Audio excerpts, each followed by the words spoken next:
नमस्कार दोस्तों। स्वागत है आपका देव सिंह एजुकेशन हब में। मेरा नाम डॉक्टर देव सिंह है और आज बहुत सारे बच्चों की रिक्वेस्ट आ रही थी कि बाल मनोविज्ञान से संबंधित अध्ययन कराइए। तो मैं एक वीडियो की सीरीज़ लेकर आ रहा हूँ। डेली आपको एक लेक्चर मिलेगा इन टॉपिक्स पर। ये जो मैंने टॉपिक मेंशन किए यहाँ पे, इन सभी पर आपको एक एक वीडियो मिल जाएंगे। आप टेट की परीक्षा दे रहे हो उत्तर प्रदेश में यूपी टेट के लिए, या फिर मध्य प्रदेश टेट दे रहे हो, या फिर अदर टेट दे रहे हो, चाहे राजस्थान में रीट का एग्ज़ाम दे रहे हो, ये ऐसे टॉपिक हैं जो हर स्टेट के एग्ज़ाम में पूछे जाते हैं। यहाँ से प्रश्न बनते ही बनते हैं। तो इन्हीं से रिलेटेड एक एक टॉपिक पर मैं वीडियो बनाऊंगा, एक एक वीडियो बना दूंगा, आप उसका अध्ययन कर लीजिएगा और मैं प्लेलिस्ट में यहीं पर सीरीज सारी डाल दूंगा, एक एक करके। यूट्यूब पे भी डाल दूंगा, फेसबुक पेज पे भी डाल दूंगा। आप दोनों जगह जहां आपको सूटेबल लगे आप अपने अकॉर्डिंग अध्ययन कर लीजिएगा। परीक्षा से पहले इसको पूरा फिनिश करके जाइएगा। तो डेली बनाऊंगा, आज से सीरीज आरंभ कर रहा हूँ। नेक्स्ट वीडियो कल मिलेगा, इसके बाद डेली आपको मिलेगी वीडियो एक एक टॉपिक पर, इन सभी पर मैं बनाऊंगा। तो आज मैं पहला टॉपिक डिस्कस करूंगा। पहले इन टॉपिक्स को समझ लीजिए क्या है। देखिए, शिक्षा एवं मनोविज्ञान में आपको क्या क्या पढ़ना है। जैसे शिक्षा का अर्थ क्या है, साथ ही साथ मनोविज्ञान क्या है, विभिन्न प्रकार के जो विद्वान हुए हैं या फिर दर्शन शास्त्री रहे हैं उनके मत क्या रहे हैं, उसके बारे में हम लोग अध्ययन करेंगे। इस वाले में मनोविज्ञान का अर्थ समझेंगे, शिक्षा का अर्थ समझेंगे, इनकी उत्पत्ति कैसे हुई है, इनके बारे में अलग अलग मनोवैज्ञानिकों के क्या विचार थे, क्या परिभाषाएं हैं, वो भी समझेंगे। दूसरा टॉपिक है हमारा वंशानुगत एवं वातावरण। वंशानुगत एवं वातावरण एक वैज्ञानिक थे, ग्रेगर जॉन मेंडल। तो इन्होंने वंशानुगत से संबंधित सिद्धांत भी दिए थे, 3 नियम दिए थे, उनकी भी बात करेंगे और किस प्रकार ये पीढ़ी दर पीढ़ी स्थानांतरित होते हैं, एक जनरेशन से दूसरी जनरेशन में कैरेक्टर्स का ट्रांसफर देखने को मिलता है। वंशानुगत के जो सामान्य नियम हैं उनको हम लोग प्रॉपर डिटेल में समझेंगे और किस प्रकार वातावरण बालक के विकास को प्रभावित करता है, शिक्षा को प्रभावित करता है वातावरण, वो भी समझेंगे। अभिवृद्धि एवं विकास नेक्स्ट टॉपिक है हमारा। अभिवृद्धि एवं विकास में क्या समझना है हमें, विकास की अवस्थाएं और साथ ही साथ विकास के जो 5 पक्ष बताए गए हैं उनको देखेंगे। चाहे वो मानसिक विकास हो, शारीरिक विकास हो, संज्ञानात्मक विकास हो, इस प्रकार से जो भी 5 पूरे पक्ष बताए गए हैं अलग अलग, उन सबको हम अच्छे से समझने वाले हैं एक एक करके। तथा अभिवृद्धि और विकास में क्या अंतर है, इससे संबंधित परिभाषाएं मनोवैज्ञानिकों की हैं वो भी समझेंगे। इसके बाद नेक्स्ट टॉपिक जो हमारे पढ़ना है वो शैशवावस्था में विकास पढ़ना है। बाल विकास की अवस्थाएं जिसमें कि शैशवावस्था, बाल्यावस्था, किशोरावस्था, इन तीनों अवस्थाओं को हम अच्छे से समझेंगे क्योंकि यहाँ से प्रश्न सीडीपी के तहत पूछे जाते हैं। अब शैशवावस्था में विकास से तात्पर्य इतना सा है कि विकास का एक ही पहलू नहीं, हर पहलू पर नज़र डाली जाएगी। चाहे वो शारीरिक विकास हो, मानसिक विकास हो, संवेगात्मक विकास हो, एवरीथिंग, चाहे वो नैतिक विकास हो, सभी पर डिस्कस हम लोग करेंगे। इन सभी टॉपिक पर मैं एक एक वीडियो बनाऊंगा और आप इनको अच्छे से अध्ययन कर लीजिएगा। वादा है मेरा, कोई प्रश्न आपका नहीं छूटेगा, लेकिन आप पढ़ जरूर लीजिएगा। अगर आप टेट देने जा रहे हैं, सुपर टेट के लिए तैयारी कर रहे हैं या अदर टेट की तैयारी कर रहे हैं तो बहुत पर्याप्त होगा आपके लिए। मैं एक एक वीडियो सब पे बना दूंगा। काफ़ी बच्चों की डिमांड आ रही थी तो मैंने सोचा चलिए आरंभ कर देते हैं, पढ़ा देते हैं, तो सारे वीडियो बना दूंगा मैं। तो इसके बाद संवेगात्मक विकास पढ़ना है। अब संवेगात्मक विकास में हम क्या क्या पढ़ेंगे, तो संवेगात्मक विकास में भारतीय एवं जो पश्चिमी यानी पाश्चात्य मनोवैज्ञानिक हैं उनके अनुसार संवेगात्मक विकास की क्या स्थिति होती है। अलग अलग संवेग आपको पता ही है, जैसे क्रोध है, प्रेम है ना, इस तरह के जो ये संवेग हैं, तो इन संवेगों के बारे में हम लोग डिस्कस करेंगे, अच्छे से समझेंगे। इसके बाद नैतिक विकास का सिद्धांत। नैतिक विकास के सिद्धांत के तहत हम लोग क्या क्या पढ़ेंगे, तो नैतिक विकास में हम लोग पढ़ेंगे जीन पियाजे, कोलबर्ग को पढ़ेंगे, जो मुख्य रूप से लॉरेंस कोलबर्ग के ये पूछे गए हैं परीक्षाओं में। जीन पियाजे तो बहुत पूछा जाता है, ठीक है, नैतिक विकास के लिए। संज्ञानात्मक विकास को पढ़ेंगे जीन पियाजे के तहत, ठीक है, संज्ञानात्मक विकास के बारे में भी जीन पियाजे ने बताया था। अब जीन पियाजे के साथ साथ जेरोम ब्रूनर को पढ़ेंगे और वाइगोत्स्की को भी पढ़ेंगे संज्ञानात्मक विकास में, किस प्रकार इन्होंने अपना रोल प्ले किया है। एक और बात, लॉरेंस कोलबर्ग का नैतिक विकास का सिद्धांत, ये बहुत इंपॉर्टेंट है, उसकी हम लोग चर्चा करेंगे आगे। बुद्धि तथा इसका मापन, बुद्धि की परिभाषा क्या है, बुद्धि से संबंधित अलग अलग मनोवैज्ञानिकों के जो पक्ष रहे हैं उनको भी डिटेल में समझेंगे, तथा बुद्धि को मापा कैसे जाता है, आईक्यू क्या होता है, आईक्यू से जुड़े हुए सारे प्रश्न, तो इन सबको हम लोग अलग अलग देखेंगे। अधिगम, अधिगम और उसके सिद्धांत ये भी देखेंगे हम लोग। अधिगम यानी जो सीखने के सिद्धांत, विभिन्न प्रकार के मनोवैज्ञानिक हैं जिन्होंने सिद्धांत दिए हैं, चाहे वो स्किनर हो, चाहे वो थॉर्नडाइक हो, या फिर पावलोव हो, इन सबको हम लोग अच्छे से समझेंगे। अधिगम के पठार और वक्र, इसके बारे में भी समझेंगे। व्यक्तित्व व उसका मापन, तो व्यक्तित्व पर्सनैलिटी जिसे हम कहते हैं उसको कैसे मापा जाता है उनकी चर्चा करेंगे, ठीक है। और व्यक्तित्व मापन के कौन कौन से तरीके हम लोग विद्यालय में या बच्चों में अप्लाई करते हैं उनको भी देखेंगे। सृजनात्मकता क्या है इसके बारे में हम लोग समझेंगे। सृजनात्मकता की परिभाषा और उसके सिद्धांत यही परीक्षाओं में पूछे जाते हैं। विशिष्ट बालक से संबंधित जितने प्रश्न बन सकते हैं विशिष्ट बालक से, वो हम लोग अध्ययन करेंगे सारे के सारे। विशिष्ट बालक और उनके प्रकार क्या हैं। इसके बाद अभिप्रेरणा को समझेंगे। अभिप्रेरणा मोटिवेशन जिसे हम कहते हैं, है ना, इसकी परिभाषाएं, उनके प्रकार, अभिवृत्ति, अभिक्षमता और रुचि, इनको भी हम लोग टॉपिक को कवर करेंगे। सामाजिक अधिगम का सिद्धांत ये कवर करेंगे। शिक्षण की विधियां, अब इसमें छात्र केंद्रित और शिक्षक केंद्रित अलग अलग विधियां हैं, उनको हम लोग डिस्कस करेंगे कि कौन सी छात्र केंद्रित है, कौन सी शिक्षक केंद्रित है, और कौन से विषय में कौन सी विधियों से अध्ययन कराया जाता है, किस विषय में कौन सी शिक्षण की विधियां कारगर हैं, वो सब लोग सारी बातें हम लोग समझेंगे। समावेशी शिक्षा, इंक्लूसिव एजुकेशन जिसे हम कहते हैं, यानी समान रूप से सारे बच्चों को शिक्षा देना समावेशी शिक्षा कहलाता है, इसको हम लोग डिस्कस करेंगे अच्छे से। दो टॉपिक हमारे इसमें से छूट रहे थे, दो तीन टॉपिक, जैसे एनसीएफ, काफ़ी बच्चे बोल रहे थे कि एनसीएफ भी अध्ययन करा दीजिएगा, आरटीई, राइट टू एजुकेशन, तो इनको भी हम लास्ट में कवर करेंगे। चलिए हम अपना नया टॉपिक आरंभ करते हैं, यहीं से स्टार्ट कर देंगे। आज पहला टॉपिक मैं आपको पढ़ाने जा रहा हूँ, शिक्षा एवं मनोविज्ञान। जैसा कि आपको पता ही है, ये जो मनोवैज्ञानिक है यहाँ से प्रश्न पूछे जाते हैं, इसीलिए मैंने इसमें जितनी भी सारी चीज़ें हैं इस चैप्टर से इंक्लूड कर दी हैं। और एक बात मैं बता दूं, जो भी कुछ मैं बोलूँगा आपको सारा कुछ नोट करना है। ये जो लिखा है ये तो नोट ही करना है अपने नोट्स में, इसके साथ साथ जो भी मैं कुछ बोलता हूँ आपको लगता है कि इम्पॉर्टेंट है, आप अपने विवेक से उसको नोट करते चलिएगा।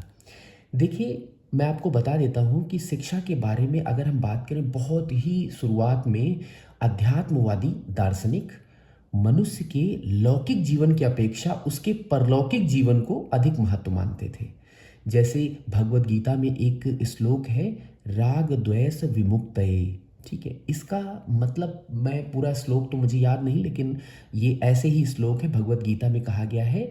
हिंदी में मैं आपको बता देता हूँ कि व्यक्ति की इंद्रियों को राग द्वेष से रहित तथा उसे अपने वश में लाना, लोग आत्मा पर विजय पा लेते हैं, और यही शिक्षा कहलाती है। इसी से शिक्षा कहा गया है कि व्यक्ति जब अपने आप को जान लेता है, आत्मा पर विजय पा लेता है, क्योंकि ये एक तरह से आप समझ लीजिए कि लौकिक जीवन से रिलेटेड है। तो इस तरह से अध्यात्म ये कहता है, और ये भगवत गीता को मैंने कोट किया है, उसमें है राग द्वेष विमुक्तये, इस तरह से। अब मैं बात करूँगा कुछ भौतिकवादी हमारे जो मनोवैज्ञानिक हैं, जैसे कि दार्शनिक थे ये हर्बर्ट स्पेंसर और चरवाको की दृष्टि में, ये दोनों भौतिकवादी मनोवैज्ञानिक थे उस समय। भौतिकवादी मनोवैज्ञानिक, इन्होंने कहा शिक्षा का अर्थ अंतः शक्तियों का बाह्य जीवन से समन्वय स्थापित करना। यानी क्या है एजुकेशन इनके अकॉर्डिंग, कि बाहरी यानी अंतः शक्तियों का बाह्य जीवन से समन्वय स्थापित करना ही शिक्षा है। बहुत ही सिंपल शब्दों में इन्होंने समझा दिया। चरवाकों की दृष्टि में शिक्षा वह है जो जीवन को सुखपूर्ण बनाती है। यानी चरवाक की दृष्टि में हम देखें तो मनुष्य को सुखपूर्ण जीवन व्यतीत करने के योग्य बनाती है, वही शिक्षा है। शिक्षा को अगर हम संस्कृत भाषा में देखें तो शिक्ष धातु में आ प्रत्यय लगने से बना हुआ है, और शिक्षा का शाब्दिक अर्थ अगर हम देखें आ प्रत्यय लगने के बाद, तो सीखने व सिखाने की क्रिया को शिक्षा कहते हैं। इसी तरह से इंग्लिश में अगर हम देखें तो एजुकेशन जो है वो लैटिन भाषा का शब्द है, जो एजुकेटम और से विकसित हुआ है, और एजुकेटम दो शब्दों से मिलकर बना है, ई प्लस ड्यूको। ई का अर्थ होता है अंदर से और ड्यूको का अर्थ होता है आगे बढ़ाना। ई का अर्थ अंदर से और ड्यूको का अर्थ है आगे बढ़ाना। अतः एजुकेशन का शाब्दिक अर्थ है अंदर से आगे बढ़ाना, अर्थात जन्मजात जो शक्ति है उसे बाहर अभिव्यक्त करना ही शिक्षा कहलाती है, ये एजुकेशन। वैसे ही अगर हम बात करें शंकराचार्य क्या कहते हैं, सा विद्या या विमुक्त है, शंकराचार्य जी का ये कथन है। ऐसे प्रश्न बन सकते हैं, इसीलिए मैंने मेंशन किए हैं। जितने इससे मैं फाइंड कर सकता था अच्छे से अच्छी चीज़ें आपके लिए, वो मैंने इसमें इंक्लूड किया है। तो इसको भी आप लोग बहुत अच्छे से कंसिडर करेंगे, ठीक है। इसके बाद स्वामी विवेकानंद जी क्या कहते हैं, अंतर्निहित पूर्णता को अभिव्यक्त करना ही शिक्षा है। ये स्वामी विवेकानंद का कथन है। ये सब आप नोट करेंगे, जो भी मैंने कुछ इसमें लिखा है वो तो नोट ही करना है, जो मैं बोलता हूँ वो भी नोट करना है।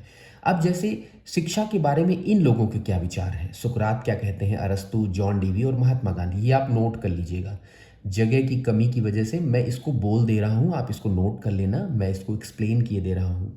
तो सबसे पहले सुकरात, सुकरात के बारे में आपको पता ही है, प्रसिद्ध यूनानी दार्शनिक थे।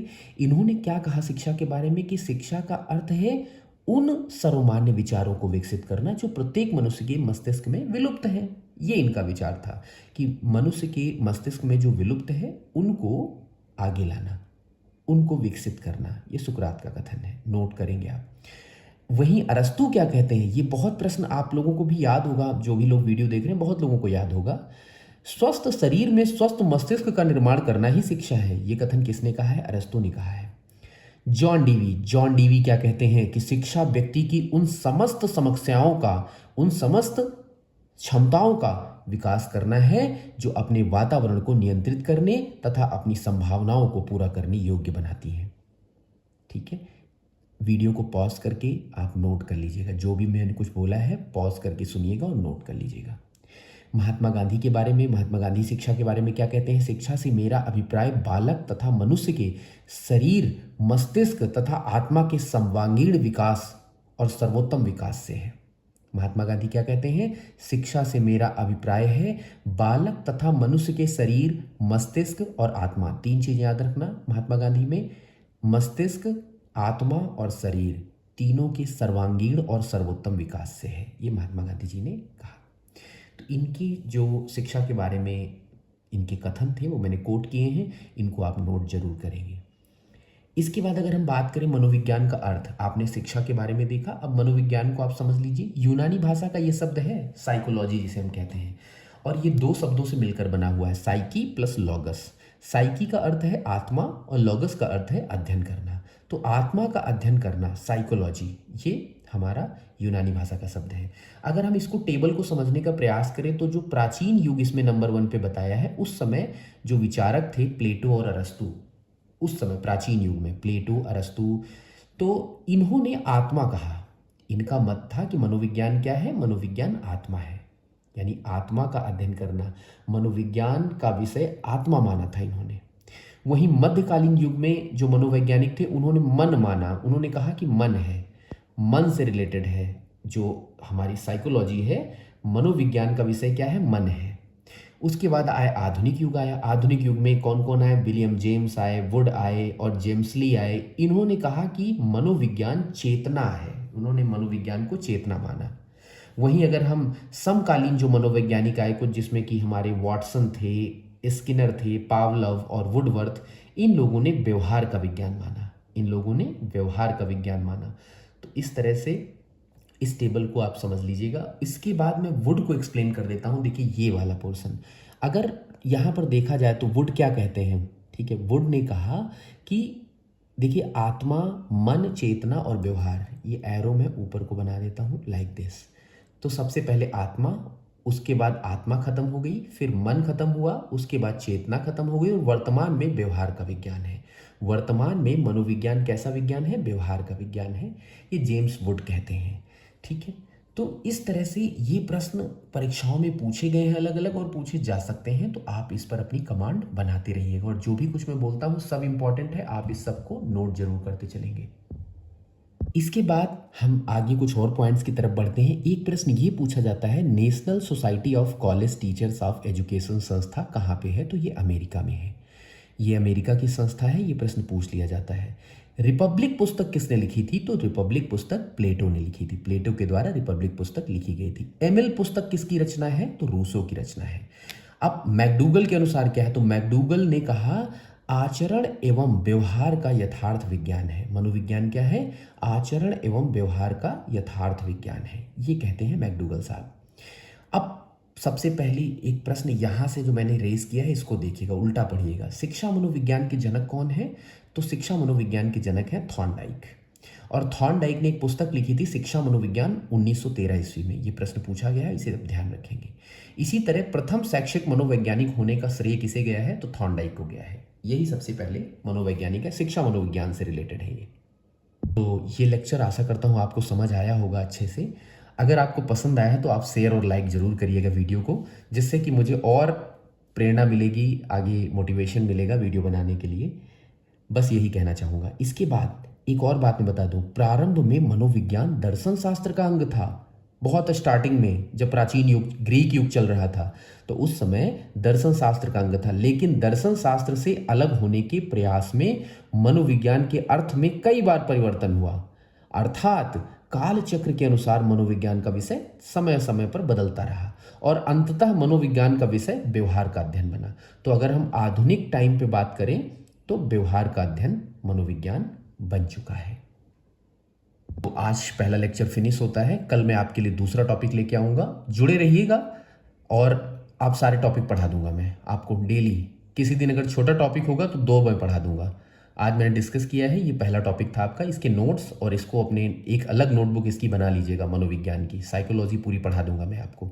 बहुत दिन नहीं, बहुत ज़्यादा मुझे लगेंगे तो 15 से 20 दिन लगेंगे पढ़ाने में, पूरी पढ़ा दूंगा। धन्यवाद। इसके लिए अलग से टाइम निकालूंगा।